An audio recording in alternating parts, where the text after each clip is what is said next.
We know that patients with diabetes have much higher rates of lower extremity arterial disease, the buildup of plaque in the arteries that supply the lower legs. Often we can pick up these symptoms by their reports of cramping of the legs, fatigue when they're walking. This is known as intermittent claudication. However, in diabetes patients, we know that rates of lower extremity amputations are much higher than patients without diabetes. There have been many lines of evidence that support that people with diabetes not only have greater rates of disease in the large and medium arteries, but also in the small vessels, the microcirculation.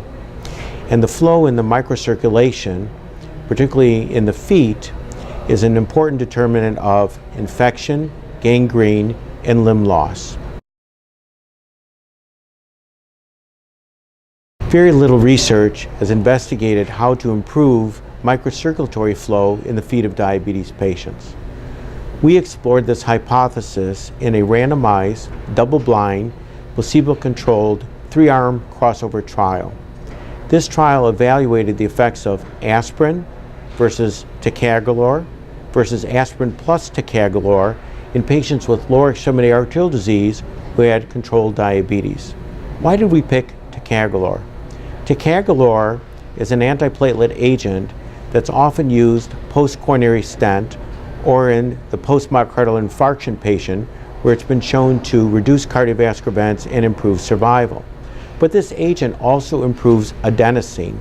And adenosine is a cellular substance within the blood cells that makes them more flexible and decreases the thrombus formation at low shear rates, mimicking what happens in the microcirculation. That was our hypothesis.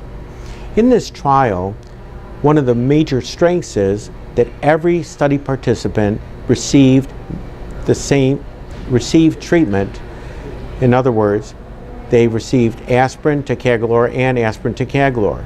Often in mechanistic studies, one would consider a limitation is imbalance in the group. But when you have everybody receiving all the therapies in random order, that's an important strength.